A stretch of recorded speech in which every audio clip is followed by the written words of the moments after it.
लड़की अपनी माँ का पीछा करते हुए भयभीत हो गई जब उसने देखा कि उसकी माँ शायद इंसान नहीं है, क्योंकि माँ हर बार घर से निकलने से पहले एक विशालकाय सुअर को साथ ले जाती थी और फिर बिना कुछ कहे अकेले गाड़ी चलाकर चली जाती थी और अगले दिन थकी हारी घर लौटती थी। लेकिन अजीब बात यह थी कि वह सुअर भी गायब हो जाता था।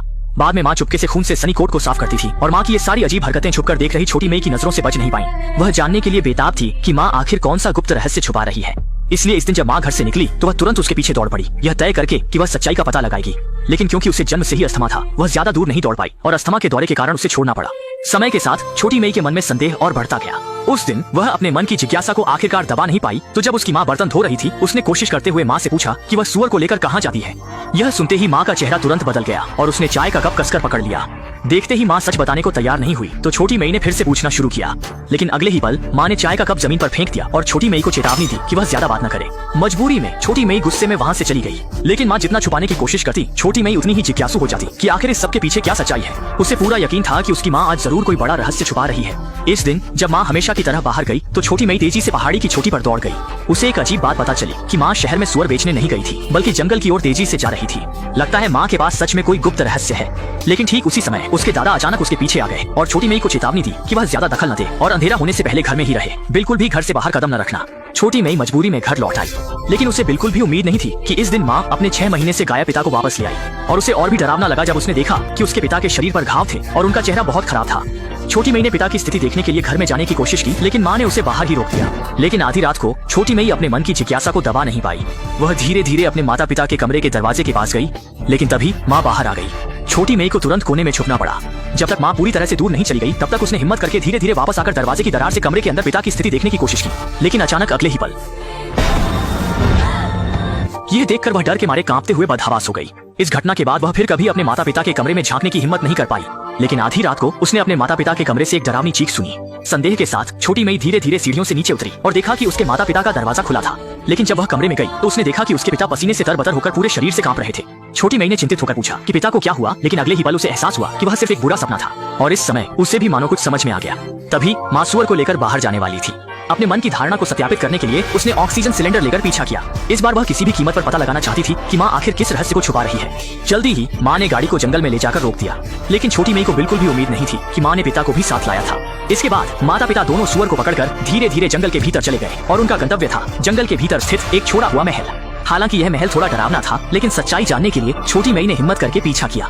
महल के अंदर से सुअर की चीखें सुनाई देने लगी और जल्दी ही छोटी मई आवाज का पीछा करते हुए एक लोहे के दरवाजे के सामने पहुंच गई। लेकिन जो दृश्य उसने देखा उसने उसे स्तब्ध कर दिया। उसने देखा कि उसके पिता ने अपने कपड़े उतार दिए थे और फिर घुटनों के बल बैठ गए और माँ ने उनके गले में एक बड़ी लोहे की जंजीर डाल दी, जैसे कि कोई अजीब रस्म हो रही हो। जैसे ही समय पूर्णिमा की रात में आया, माँ ने जल्दी से पिता को बंदी बनाने वाले पिंजरे से बाहर निकाल दिया, लोहे के दरवाजे को मजबूती से बंद कर दिया और पीछे मुड़कर बिना देखे पीछे हट गई। इस मौके का फायदा उठाकर छोटी मई ने चुपके से लोहे के दरवाजे की दरार से अंदर घुस गई। तभी माँ ने छोटी मई को देखा और चिल्लाई कि वह तुरंत बाहर आ जाए, लेकिन अब छोटी मई ने बिल्कुल भी नहीं सुना। वह इस बार सब कुछ जानने के लिए दृढ़ थी। इसी बीच पूरे महल में सुअर की चीखें गूंजने लगी, लेकिन जब वह पास पहुंची तो उसने एक बेहद डरावना दृश्य देखा। उसके पिता एक भयानक वेयरवुल्फ में बदल गए थे और यह देखकर वह वहीं जड़ हो गई। संकट के समय माँ समय पर अंदर आई और उसे बाहर ले गई, लेकिन छोटी मई फिर भी अस्थमा के दौरे के कारण बेहोश होकर गिर गई। अच्छा हुआ कि माँ ने समय पर उसे ऑक्सीजन दी, तभी उसकी जान बच पाई। अगले ही दिन सुबह पिता चेहरा मुरझाए हुए कुर्सी पर बैठे थे। वह नहीं जानते थे कि बेटी को यह सब कैसे समझाएं और छोटी मई गुस्से में अपने कमरे में लौट गई और पिता द्वारा दिए गए सभी कपड़े फाड़ दिए। वह यह स्वीकार नहीं कर पा रही थी कि उसके पिता एक राक्षस हैं। लेकिन आधी रात को उसने देखा कि कोई उसके कमरे के दरवाजे पर दस्तक दे रहा है। सोचा भी नहीं था कि वह उसके अपने दादा थे। असल में वह नहीं चाहते थे कि छोटी मई के मन में कोई मानसिक छाप रह जाए, इसलिए उन्होंने उसे चुपके से अपने गांव ले जाने का फैसला किया। लेकिन जब वे आधे रास्ते में थे तो माता पिता ने शॉर्टकट लेकर उनका पीछा किया। वे छोटी मई को ले जाने की अनुमति नहीं देंगे और छोटी मई किसी भी कीमत पर माता पिता के साथ वापस नहीं जाना चाहती थी। खींचतान के दौरान पिता को दादा ने एक घूंसा मारकर गिरा दिया, लेकिन अपनी बेटी को रोते हुए देखकर दादा का दिल पिघल गया और उन्होंने समझौता कर लिया।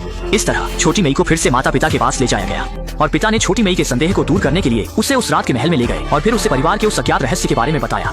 असल में उनके परिवार पर एक श्राप था और जैसे ही परिवार के सदस्य वयस्क होते हैं, पूर्णिमा की रात को वे वेयरवुल्फ में बदल जाते हैं और जब वह वेयरवुल्फ में बदल जाता है तो खून का प्यासा और हिंसक हो जाता है। छोटी मई को चोट न पहुंचे इसलिए वे इतनी दूर दराज से महल तक आते थे, क्योंकि हर बार वेयरवुल्फ बनने पर वह जीवित प्राणी को खाने की इच्छा करता था, इसलिए माँ एक सुअर लाती थी।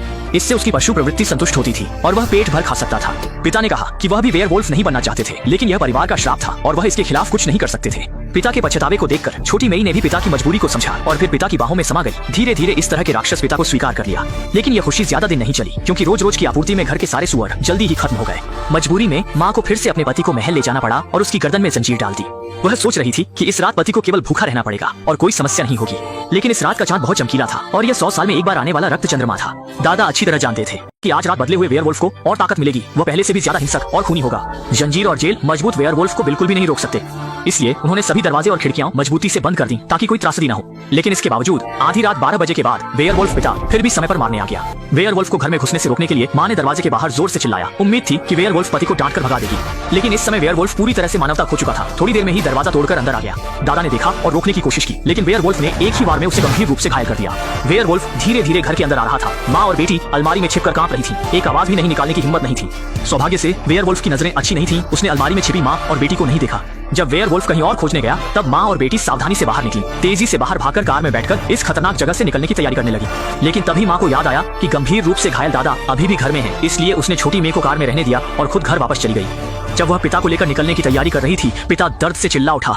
वेयरवुल्फ जल्द ही आ जाएगा। ये जानकर वह जल्दी से पिता को लेकर तहखाने में छिप गई। जल्द ही वेयरवुल्फ उनके ऊपर आ गया। वेयरवुल्फ से बचने के लिए दोनों सावधानी से रेंगते हुए आगे बढ़े, लेकिन तभी माँ का हाथ गलती से चूहे के जाल पर लग गया। आवाज सुनकर वेयरवुल्फ ने फर्श पर हमला कर दिया। सौभाग्य से फर्श काफी मजबूत था। वेयरवुल्फ तुरंत नीचे नहीं आ सका। इस मौके का फायदा उठाकर दोनों भाग निकले। जब वे तहखाने के बाहर पहुंचे, कार में बैठी छोटी मेए ने तेजी से एक्सेलरेटर दबाया, जिससे लोहे की ग्रिल टूट गई। दोनों इस तरह सुरक्षित बचकर बाहर निकल आए। लेकिन जब वे जाने की तैयारी कर रहे थे, महत्वपूर्ण समय पर कार ने धोखा दे दिया। किसी भी तरह से स्टार्ट नहीं हो रही थी। देखते ही देखते वेयरवुल्फ तुरंत ही करीब पहुंचने वाला था। दादा ने माँ और बेटी को जल्दी भागने का इशारा किया, जबकि वे खुद वहीं रहकर वेयरवुल्फ को रोकने लगे।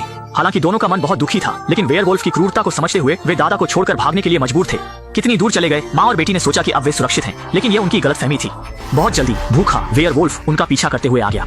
वेयरवुल्फ पति को हत्या करने से रोकने के लिए माँ ने जल्दी से आगे बढ़कर उसे शांत करने की कोशिश की। उम्मीद थी कि वह शब्दों से पति के अंदर की मानवता को जागृत कर सके, लेकिन उसने श्राप की ताकत को कम समझा। अगले ही पल वेयरवुल्फ ने उस पर हमला कर दिया। माँ को खतरे में देखकर छोटी मेए ने जल्दी से अपना ऑक्सीजन सिलेंडर उठाया, जमीन पर टूटे हुए तेल के दीपक की ओर निशाना साधा, ऑक्सीजन टैंक का वाल्व घुमा दिया। अगले ही पल भयंकर आग ने वेयरवुल्फ को निगल लिया। आग की तपिश में वेयरवुल्फ जल्द ही मर गया और माँ और बेटी की जान बच गई। अंत में उन्होंने सभी सामान पैक करके कार में लौट किया। इस दुखद जगह को छोड़ने का फैसला किया और फिल्म का अंत हो गया।